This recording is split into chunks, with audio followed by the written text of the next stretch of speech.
I'm recording. Do you need to give me authority to share? Oh, well, okay, done.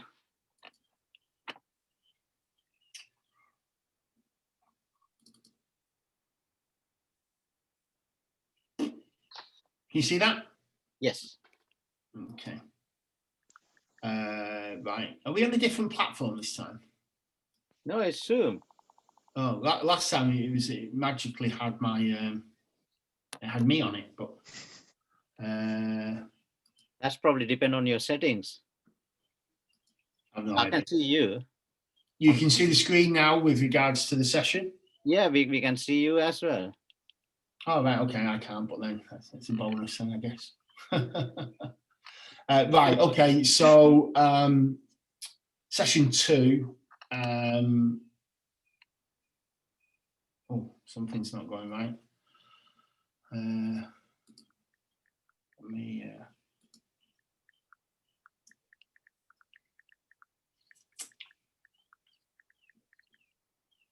Oh, right. Okay. Yeah. Different keystrokes now. It's left and right, not up and down. Okay. So session 2, really building on the work that we did, or the things that we talked about in the first session. What I'm going to talk about is in this session really is around emotional benefits, and again in subsequent sessions we'll start to work our way through. So I'll just do a bit of a recap now. Again, obviously, Russell, you were here last time, so you were here listening. So in terms of sales options for businesses, there are sort of 3 real sort of key decisions to make. You know, are you going to do it yourself?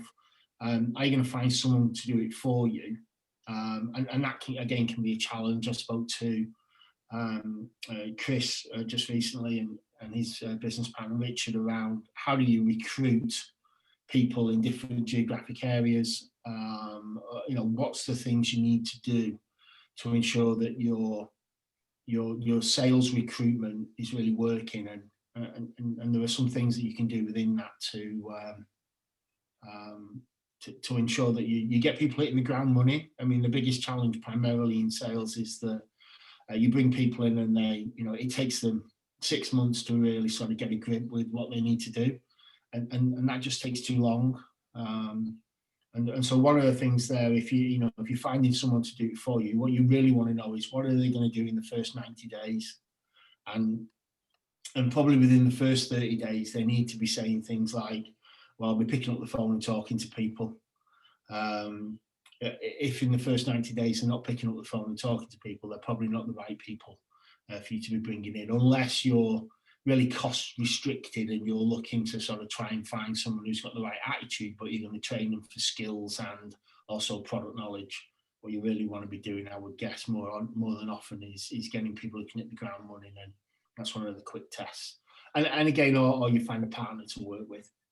In terms of your sales strategy, the 3 things really to start to refine and define. And these are the things that we talked about on WhatsApp this morning, Manoj, is who are the customers, who's the target audience, and how do you get to them? What are the channels? And also in doing that, in the conversation we've just had, who are the competitors? Because the competitors will be setting the expectations of the customers. In terms of channel dynamics, in terms of pricing, in terms of the proposition. They'll be positioning their products in a sort of top trumps type way, such that the considerations for purchasing will be made based upon the criteria that they're promoting, which might not be really the key criteria that you want to promote with regards to your products and services as well. So there's that battle in the first instance to set expectations as what's important and what's not necessarily as important. And again, that might be a direct conflict to your competitors, or it may well be that actually your competitors are still promoting the parameters and the features of products and ultimately the benefits, but again, you're able to compete and be competitive in those areas. So you don't operate in complete isolation, so you have to have that understanding of what is it that competitors are doing, and Also, things like Porter's 5 forces can be quite useful there in terms of, what are the substitutes, what are the alternatives, what are the key movers and shakers in the market, in terms of understanding that competitive position. And then again, ultimately, between you and your competitors are the channels. So, how do you get there? And again, what's the competitive strength across the various different channels? And again, thinking about your competitive strategy, are you going to be a niche player? So are you going to focus in one particular area, but not the whole market? Are you going to differentiate yourself by making yourself different? I talked to Russell last week about the boot camps makes them different. When they're positioning themselves against other training businesses, and it may well be that the boot camps is the only key differentiator. And again, are they going to then do that within a niche market, or are they going sort of whole market? Or are you actually going out and just primarily selling on a cost-based strategy that means you're able to, to deliver real cost savings to an organisation that they're quite happy to bank and use that money to invest in their own business and do what they do. But what you're able to do is provision the same level of value, but at a lower cost. So I think it's important, again, in terms of how you're positioning yourself from a competitive perspective, in building that sort of sales strategy. And we started to talk last time around the sort of diffusion of innovation and value, and how and what is important in sort of early markets, in early development, in terms of what consumers are considering. And we'll talk about the value equation in a second, but those sort of innovators and early adopters have different wants and needs and desires than the early majority and the late majority. And from so my experience and the work that I've done, very much the innovators, it's about emotions, and that's what we'll talk about, these sort of emotional benefits. That's not to say that emotional benefits don't play a part further down, but they're not necessarily the key driver for people's decision making, sort of the purchase and the sales side when we're selling through value. So we'll look at sort of the emotion side, and as I say, in subsequent sessions we'll start to look at, well, what are the functional benefits, and then as we start to look at the sacrifices, what are the cost sacrifices, the risk sacrifices, etc. So in terms of value, everybody does this. We do it quite often subconsciously, although some people can be quite meticulous in doing that, in terms of writing down what the benefits are and what the sacrifices, and weighing up the benefits and sacrifices. Is it worth doing? And one of the big challenges with the value equation is that quite often, if there's elements of it that we can't answer, then actually we can't complete the equation. It sort of gives an error output, or we might call that sitting on the fence, and people will make either false objections or they just won't make a decision because they're not able really to perceive the value. And so the purpose of these sessions really is to help you think about, how do your customers perceive value, and what are the things you need to do to help them do that. So in this sort of session, what I'm going to do is I'm going to start to introduce some sort of concepts, some simple concepts for you to think about in relation to your customers and your business, and the alignment really around those sort of innovators into the early adopters. And so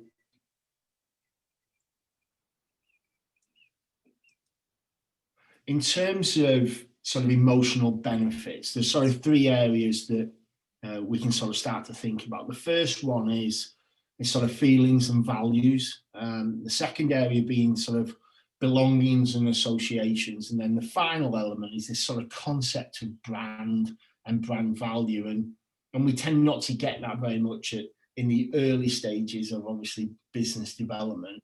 But ultimately, that's what we're looking to create, that and sort of that brand value, that sort of repeat buy, sort of routinized repeat buy into sort of advocacy, And the advocacy starts to then generate testimonials, and those are the things that start to spread you through the sort of diffusion of innovation and value. So at the sort of bottom end towards the innovators and the early adopters, if you're starting to build sort of brand value, starting to take people from being a first-time purchaser into a repeat purchaser, into a loyal customer, and then ultimately into an advocate, what they're then able to do and what they will do is become vocal about your products and services and solutions. And those are the things that start to convince the early adopters and the early majority that actually your solution or your product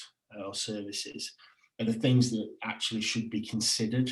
And again, that helps in terms of some of the psychic costs and perceived risks. So the positive reinforcement of emotional benefits does counter some of the psychic costs and risks. And again, that emotional benefit input comes from people who are providing testimonials and your customers. And so it's really important that you get those innovators and early adopters on board so that they can actually then provide those testimonials that convince the later groups to actually take up your products and services. So I'm going to be a little bit interactive with this. I wasn't sure how many people, so feel free to sort of shout out Manaj and Russell in terms of, it looks like we might have lost Russell, Manaj, maybe just me and you.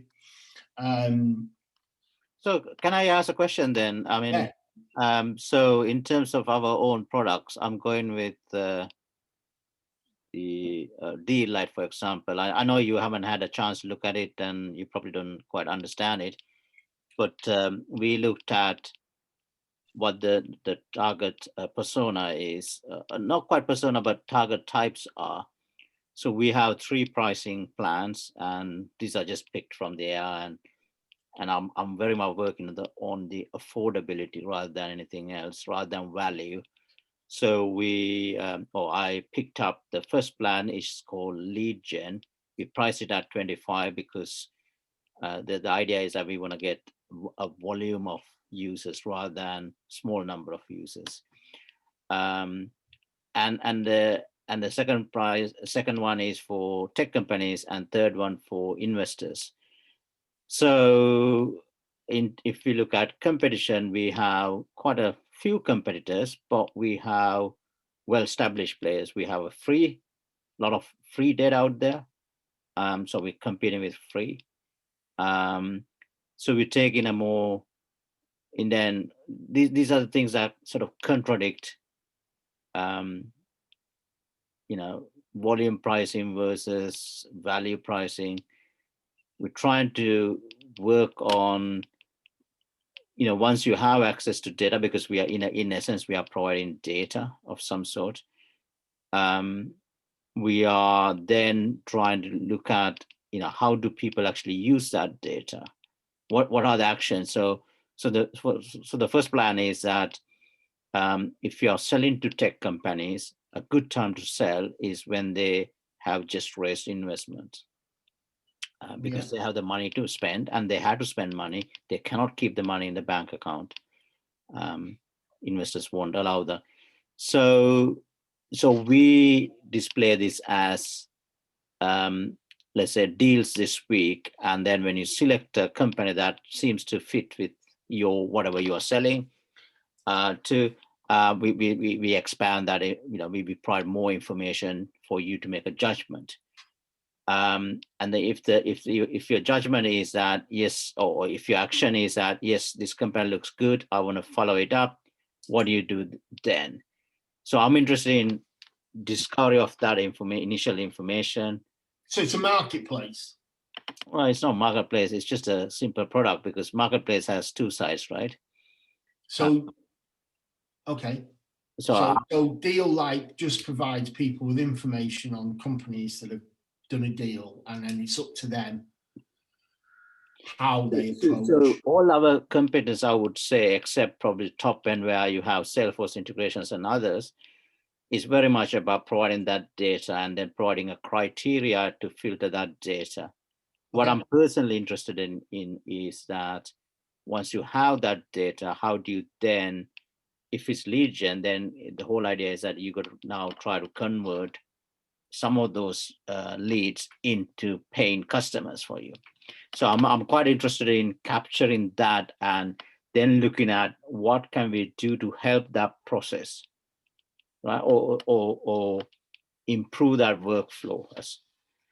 So if the ones I start talking about that, then that's a value proposition. It's not simply providing a data. That's not simply providing some volume-based offering. So I just want to sort of throw it at you and also Russell as well, thinking, is that sort of, do you get sort of few ideas around what I should be doing or focusing on? Or is So it this is around product development of Deal Light. Yes, because end of the day, we had, yes, you're right, yeah. Okay. So in a sense that they're more the functional benefits of what you offer, and again, it's really defining it. In a sense, we're sort of putting the cart before the horse a little bit, but it's in terms of what's the core of the product. In your, essentially, it's an information source. It's a lead generate. You're selling a lead generation source to people. Yeah.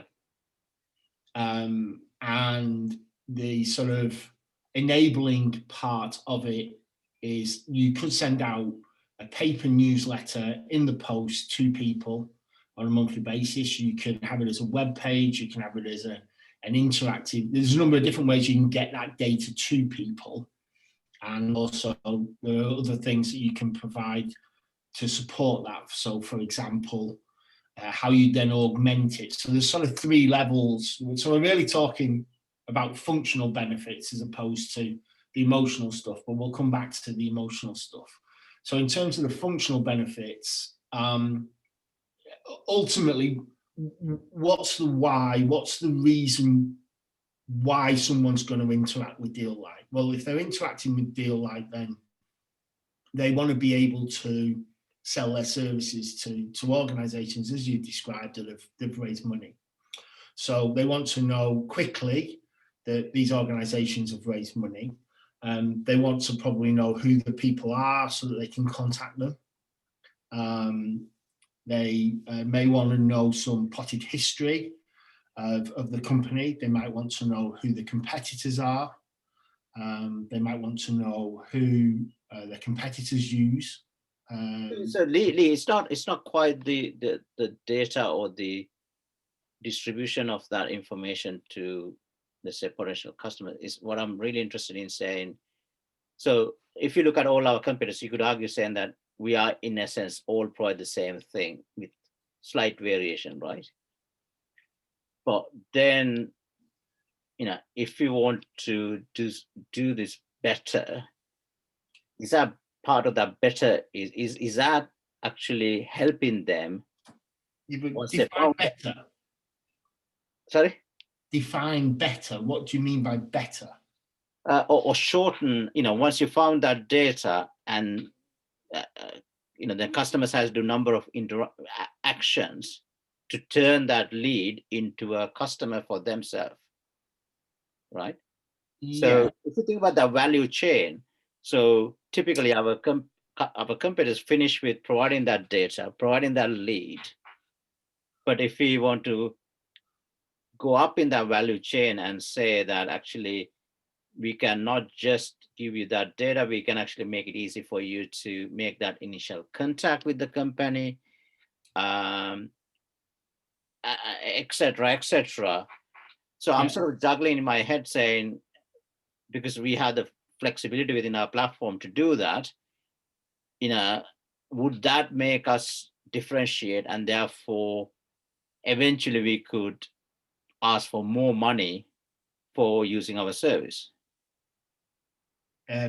Potentially, yes, if you can do it better than the companies themselves. Yeah. So if your solution delivers the same level of value or more value for less cost, then of course. Yeah. Whereas actually, and control is an important thing in that they might not want to give up control.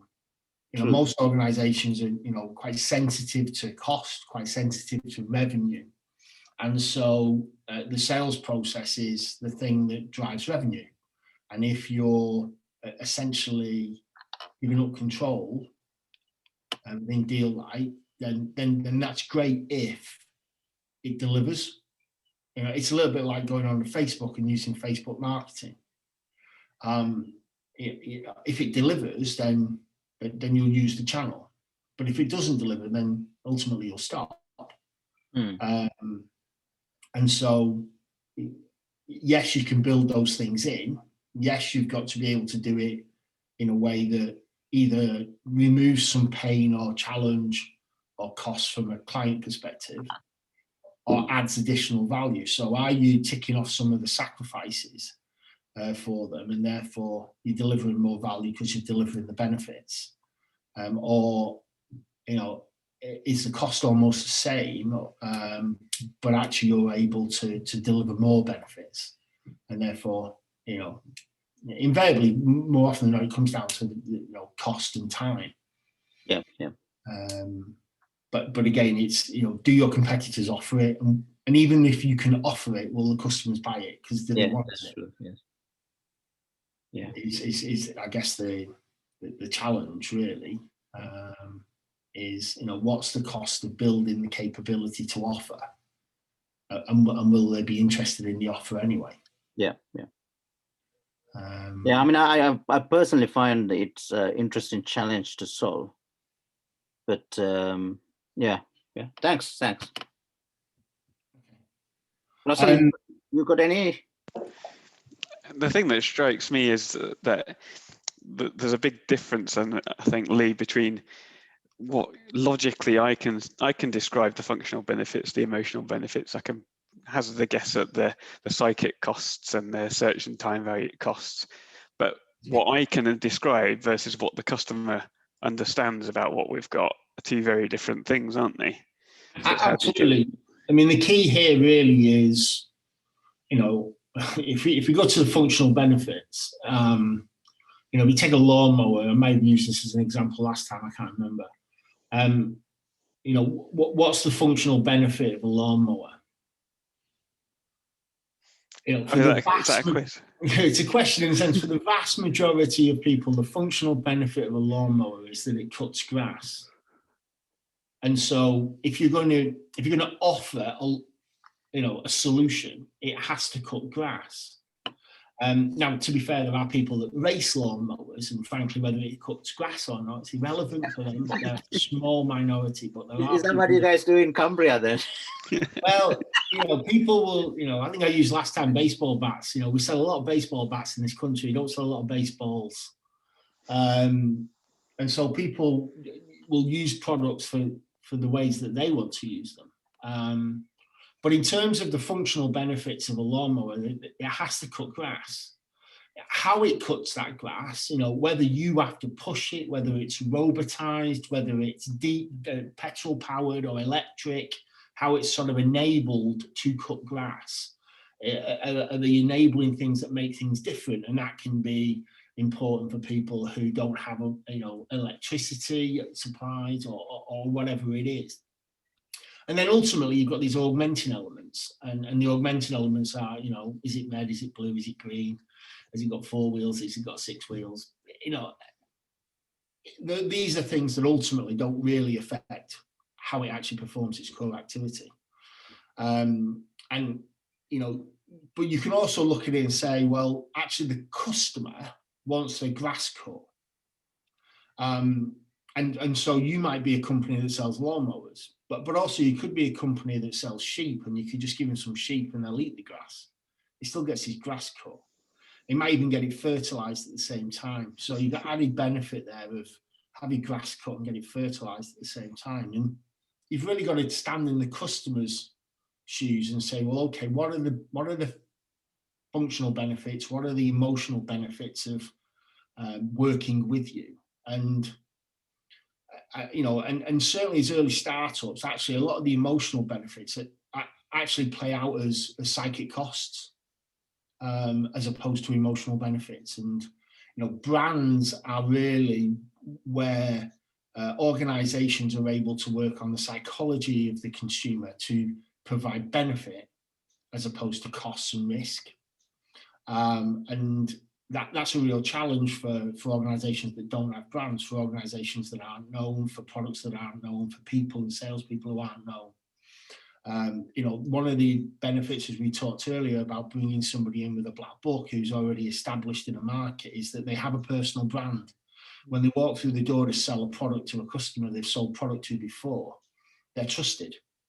Now, you might not know the new company they work for, you might not know the new products, but you know them, you trust them, and that's one step along the line as somebody walking in completely cold with a product and a company that's completely cold. That is cold calling, that's hard sell. Whereas if you're walking through the door and you're trusted and you're selling Apple and they're trusted and it's the next new iPhone, then everything's great because everything's trusted. There's minimal risk.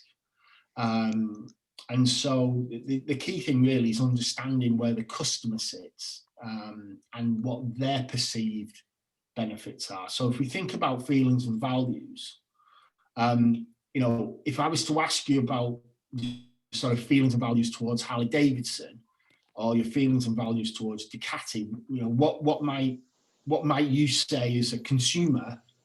What are your thoughts about Harley Davidson? What springs to mind? What do you feel?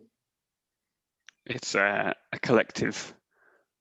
Yeah, there's a collective. Is there a collective with Ducati? Not that I'm aware of.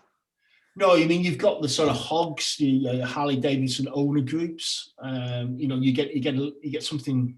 When you sit on a Harley Davidson or you sit on a Ducati, do people dress the same? Do they? No. No. So the sort of feelings and values of if you walked in or someone came and said, I'm going to take you out on a motorbike, and they gave you a Harley Davidson and they gave you a Ducati, the sort of feelings and the values, what do you think the values are at Harley Davidson in comparison to the values at Ducati? Yeah, it's not an area that I'm particularly au fait, but I think the values of Harley Davidson, it feels like it's a very community-driven. You would join Harley, you would buy a Harley Davidson to be part of a community. Yeah, you can do, absolutely. You can buy a Ducati and be part of a community. Ducati's a fast racing sports bikes. Yes, it's all about speed. Mm-hmm. It's not all about speed. It's all about the journey, really, with Harley Davidson. Ducati will use people like Carl Fogarty as their testimonials, their sort of key users. Isle of Man, isn't it? TT and that's Isle of Man, TT. Yeah. Well, it's a really interesting thing with Harley Davidson is that actually, I mean, it's about outlaw biker gangs, and actually, there's an element of rebel in that. So people who, if you look at the research, the people that buy Harley Davidsons in America are on average 55 years old, executives earning over $40,000 a year, and people buy it because they want to be a rebel. They want to be a bit different, and it is that association, and it is that sort of feeling of belonging to a group. Whereas the Ducatis are quite different. It's more about speed. That doesn't mean that they don't tear around the roads of England altogether under Ducatis, but you very rarely see people tearing around in Harley Davidsons and Ducatis at the same time. That's not to say you can't have that, because people still have friendships that transcend things. But feelings and values of the customers, are you aligned with them? If you're going out and you're trying to sell your Ducati to people who want to be a sort of rebel and want to be a bit different, want to be a sort of associated with sort of outlaw gangs in a way, then you're not going to sell your Ducati to them, because the sort of the feelings and the values that people get from that purchase just aren't going to align. And the same for, if you try and sell a Harley Davidson to people who want to go to track days and value speed and high tech and association with motorsports, for example, then again, the feelings and values that are embodied by the user.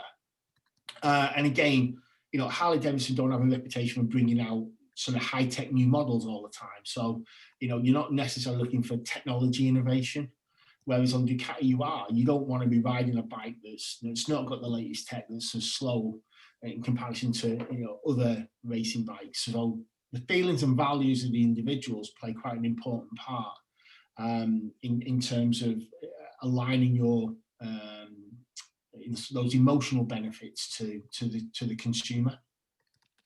And in terms of sort of belongings and associations, and you alluded to it earlier, Russell, in that as humans, we all like to feel like we belong or we're associated with things. And if you take, do we consider ourselves to be European? Do we consider ourselves to be British? Or do we consider ourselves to be English? Or do we consider ourselves to be another nationality? And actually that can change depending upon the context, but we belong. And so if you take, for example, Deallight, organizations will look at what Deallight offer in comparison to their competitors. And some of those will say, these guys are still new. I don't want to risk working with them. I want to work with someone who's more established, because they don't want to absorb risk. Whereas others are prepared to say, actually, I'm prepared to absorb risk. I like the underdog. I want to support local companies, for example, that sort of buy British type approach, or you're in Manchester, work with Manchester businesses. And so that belonging and association needs to align as well with customers. And so, for example, I'm having some work done on my property, and I have the opportunity to go to a national company, or the opportunity to use a local company. The local company is quite new. It carries quite a bit of risk. I'm sat here in an half-finished office. And I'm sort of thinking, well, if I was working with a national business, there's probably a customer helpline I could phone. I could probably go online and blog about it. Whereas I'm working with a one-man band, and frankly, he doesn't have a customer helpline because he's probably working on somebody else's office at the same time. But those are the things that some people are prepared to do, and some people aren't. And it's that belonging and association. Do what you offer. Does what you offer align with the sort of target audience? Do they, American Express is very good at doing this. They use the American Express logo to attract, obviously, Americans when they're traveling abroad. Establishments like to have and carry the American Express logo because it attracts people in. It gives people a sign of confidence and trust. But American Express charge for it. So organizations, establishments like to have American Express branding. They like to have the little leather wallets that you put the bill in that says American Express on the front. But quite often when you then try and pay, they say, the American Express terminal's down. Have you got another credit card? Because it's cheaper using the other credit card. And Amex spend a lot of time trying to control people who actually take up the solution to make sure that they use it, because that's how they make their money. And so that sort of belonging and association can be, again, quite important in how you're positioning yourselves in the market in terms of, if you're a startup, some organizations aren't necessarily going to be wanting to work with startups, whereas others are prepared to take a risk. And again, what you've got to try and understand is what's the appetite of risk within that business. And probably the bit that we talked about earlier in this concept of brands, you only got to look at the internet and see, there are certain organizations where their customers love their product so much that they're prepared to brand their bodies with their logos. You tend not to see many people with an Apple tattoo, or a Dell tattoo, or a Costa Coffee tattoo. But Harley Davidson have got to the point where people love their products. They're so emotionally attached. I mean, if it breaks down, they don't care. I mean, there's some car manufacturers who are in the same space, where you buy the car, and Lamborghini have had a reputation historically for just breaking down. But frankly, people still want to buy the brand. They love the fact that they're associated with it. Again, in terms of nationality, people are prepared to wear, their football strips, or have their football teams, or whatever it may well be, branded on their body. There's that level of emotional buy-in. It's not, there's no functional benefit to having a tattoo of Harley Davidson on your arm. There's no functional benefit of having the England flag. Although I will demonstrate on the next page that some tattoos potentially could have a functional benefit, because they tend not to always work. But the key bit really in terms of the emotional benefits is the sort of limbic system within our brains, the sort of monkey brain really, is really where we get that emotional response to products and services. And invariably we get an emotional response. We do get an emotional response before we get a rational response. So whatever we do, whatever we offer, whatever we proposition, the customer will always have an emotional response first, and then they'll have a rational response. And really, when you're selling to innovators, it's about being first. It's about being different. It's about that enjoyment of having, something before somebody else does. Actually, sometimes the risk of it not working is almost a positive, not necessarily a negative. But ultimately, the most valuable real estate in the world is this area, because this is where you can start to develop the value of your product in the market. It's no longer about cost and price. It's about the value to the individual. It's about the fact that they'll wear your brand. It's about the fact that they'll be a testimonial to your brand. They become brand loyal. They'll pay more for something, even though they can buy the identical product, but they'll stick with yours. It creates loyalty. And you don't get that overnight. It takes time. But there are parts of your proposition that people are loyal to, and people are loyal to innovation. People are loyal to new things. Not necessarily you, but just trying new things, whereas other people aren't. And again, going back to your innovators and your early majority, it's about identifying who those people are, and understanding whether, psychologically, as either an individual or a company, are they in the innovator space? Because if they're not, then you're really not necessarily going to be able to entice them.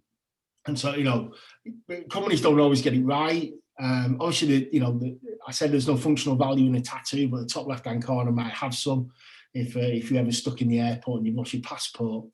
But we tend not to get brands right all the time, and even the big companies get it wrong. And there's a link at the bottom for some sort of examples of brand failure. But the thing I wanted to sort of leave you with today in terms of feelings and associations of value and belongings, and moving towards, what is your brand? Because you have a brand, it's just not necessarily recognized by the market at that point. It's not valued by the market.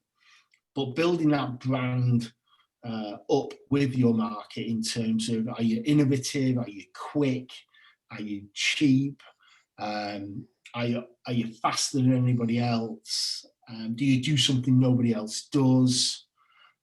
What is it, and are you able to sustain that proposition? And one thing I'd actually suggest you all think about, because I think it's really quite good, is sort of Simon Sinek's work on Start With Why. Most people, when you talk to them about what is it that you do, or describe your business, they give you the what. We do this, and then they might even say how. Quite often they never say why. Why are you doing what you do? And if that why resonates with the customer, there's a connection, because you're in the same place. If the why, what you're doing, and you can't just say, yeah, we're doing this to make more money. All right, great. Everyone's doing that to make more money. You're not in the same place. There's no resonance there. It's what is your why? Why does Training Sensei exist? Why does Deal Light exist? What's the purpose, sort of cause or belief behind what you're doing?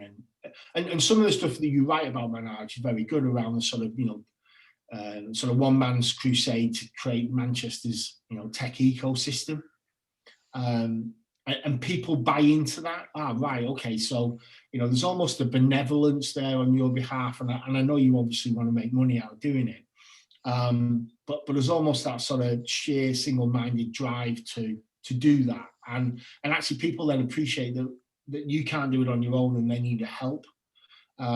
Whereas actually if you said, we've got data, we sell you data, do you want to buy some data? It doesn't necessarily resonate with the customer. So I'd advocate that there's a link there too, or you can just find it on either TED Talks or on YouTube. Simon Sinek, Start With Why. Now that's not to say that you don't need the what and you don't need to understand the how, but really it's about connecting, and certainly at the very beginning with your innovators and your early adopters, it's about how do you connect with them, and that's one of the things that I think organizations struggle with, is that they don't really know what their why is, and they don't really then tell anybody, and so actually they're constantly just searching for someone who can work it out for themselves. And that's the end of this week's presentation. Hi, Lee, thank you very much. Yeah, I mean, a lot to think about it, especially the emotional aspects. And, one of the ideas with D-Light is, I haven't actually implemented this. If I can get the buy-in from let's say the tech startup community saying, we are building this for, they are contributing to build it for others. It's could be, I mean, we don't know whether it will work, but it could be a nice way to market it to them. Russell, I mean, instead of me talking about stuff, what about you from your side? Is there anything, any takeaway, any discussion points? Yeah, I'm perennially trying to bridge this gap between what I'm building and how you communicate it. Yeah. And I think that a lot of that you're tapping into some of that now. I think there are definitely ways in which we can describe less of what we have and more of why we're doing it or why there's a benefit. Yeah, it's we've already talked about, it's a training platform. Mm-hmm. Other people have training platforms, and so you're just in the mix with other people, but why are you doing it? What's the, which I can articulate to you. There's a question for you there, because I can articulate it. It's very genuinely on my part that the reason why we're doing it is that the fact that I want to make some money aside, there's a real genuine desire to help SMEs, because I like SMEs, I feel passionate about them. I want to help SMEs get the same value out of L&D that corporates get, but make it accessible to them. So it's not difficult and it's not expensive, and actually it's a fun, enjoyable thing to embrace. That's all true. I don't know how to get that across to a customer. So me looking at Training Sensei, using it, I see more as fun and effective, less time consuming way to learn something. That's a good point. I mean, I think to some degree what you said in terms of making learning and development accessible to SMEs. Yeah, but I think SME, because I think that. But to your point, Manoj, making learning and development fun and accessible. And it's a bite size as well, because when I think about e-learning, I think about, it's boring. I had to spend a lot of time. But yours is completely different. It's bite size, it's fun, more interactive. Yeah, absolutely, it's palatable, it's fun. It's the things that, it's like anything. You've got to do some research or homework. It'd be great to be able to do an MBA in 5 days, but you can't. You know, if you really want to go and get hammered, you can go and try and do INSEAD in 10 months. But most MBA programs are going to take you at least a year, and you know, Manchester and London take a bit longer because they like to, you know, make themselves different and probably hammer you a bit more. But you can't do it in 5 days. But actually, that's not necessarily what people are looking for. You know, is it around the SMEs, or is it about the people? Is it about enabling people to develop themselves in a fun and interactive way? It's that sort of, why are you doing it? You know, ultimately, and your audience has to get that why. As I said, Simon's book and the video are quite straightforward, quite simple, but getting to the why is not always necessarily that easy. But I think it's important in if people aren't interested in training their people, if people aren't interested in developing their people, they're not going to be interested in your product. If they're not interested in their people having fun. So to almost, you know, if you look at organizations' value statements, you know, for example, the organization I've just left, it, you know, fun is in there. So in a sense, how do they bring fun to the workplace? Because they struggle to bring fun to the workplace. Yeah. And what you're able to do is to say, well, I can help bring fun to the workplace. Yeah, And, but you know, you have to also be careful to make it such that it's not just a gimmick, right? Because sometimes when you think about fun, you know, it could be like, you know, some sports type fun, or I don't know. But to me, when I saw what Russell has put together, you know, it's a breath of fresh air in terms of learning material. It's different. Yeah. It's making it short, bite-sized, fun, interesting, and it's that. But it's ultimately it's why. Why are you doing it? You know, and you know, to make learning and development accessible to SMEs. And again, you could ask the question, well, why again? You know, it's about enhancing that sort of, keep going around the sort of why to get to that sort of, this is our raison d'etre. Mm-hmm. You know, and in bigger business, it'd be that sort of esprit de corps. How do we get people mobilized behind what we do? And that's one of the things that starts to create that emotional tie, because when you say the reasons you're doing what you do, the why, and the customer buys into that, there's a positive reinforcement. There's the ability to progress. You know, however, if they're not, you know, if their values and their approach to business isn't aligned, then they won't align, irrespective of whether you talk to them about what you do and how you do it. Because actually what you said is, this is why we're doing this, and they go, yeah, we get that. That's what we're in that space as well. Then it's almost, well, all right, how do you do it, and what do you actually do to deliver that? So because otherwise you're just another training company, or you're just another company that provides deal data. So I think it's interesting. Right, we've run out of time. Yeah. But thanks, Lee, so much. I will share this video as well. Okay. Yeah, please make that appointment with Ram, because I will do. Sorry, I've taken on a project that I probably shouldn't have done. So it might not go much longer.